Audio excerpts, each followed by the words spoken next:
Hi everyone, I'm Rachel. I'm one of the hoofstock keepers here at the Naples Zoo, which means I take care of all of the animals with hooves, as well as a giant eater and some other random critters thrown into the mix. And joining me is... I'm Danielle, and I'm a primate keeper here, so I take care of the lemurs, the apes, and the monkeys. And welcome to Ask a Keeper. So, do you want to pick the first question? Our fun pile of... What's an embarrassing moment you've had on the job? There's quite a few of those. I'm a little accident prone, so I've hurt myself a couple times. I've fallen off my bike. That's pretty embarrassing. And I've also slipped and fallen straight on my behind in front of a pile of other keepers. And so I have the reputation of being accident prone here.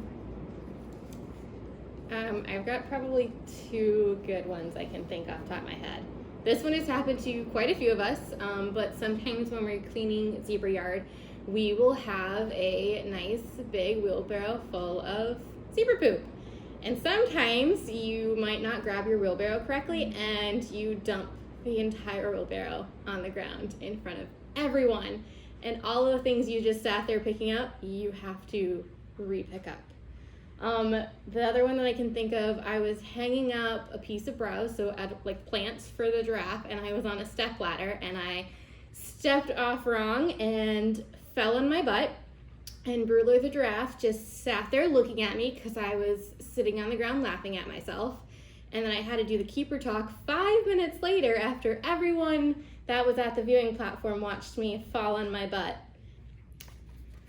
Okay. What animal poops the most? Oh my god. Do you want to go first?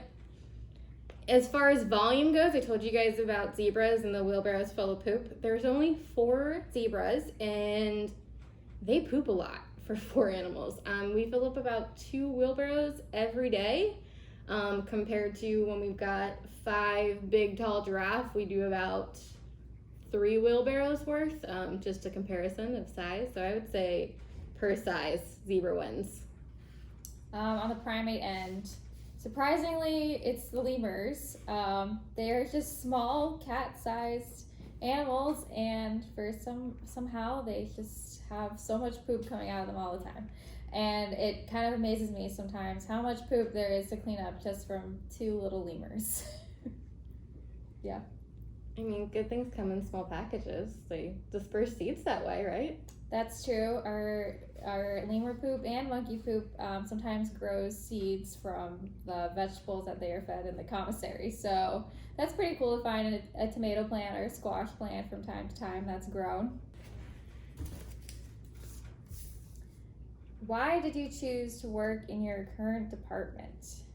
Well, it's kind of a combination of opportunity and love for the animals. So I've worked with primates before at internships, and when the opportunity arose to be a part of the primate department here, I was really excited because I love lemurs and I love spider monkeys.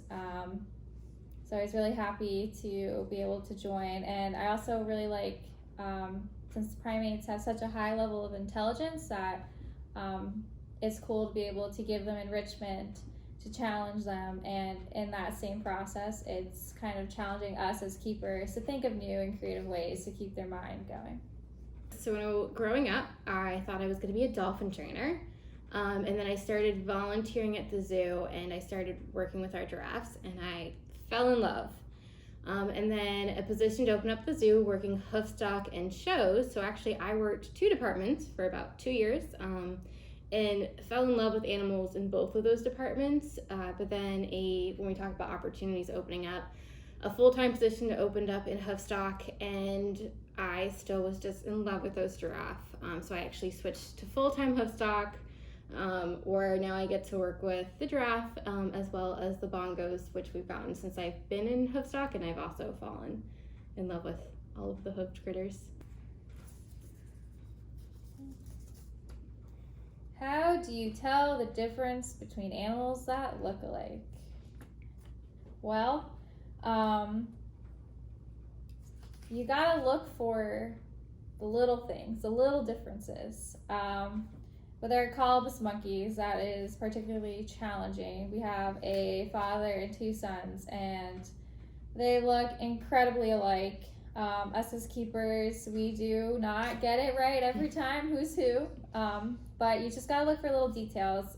For example, the father colobus monkey, Hassani, he's a little bigger than his 2 boys, so he's usually the easiest to pick out. But his sons, Keto and Mally, get confusing. You've got to look kind of at, like, we look at the face shape, for example.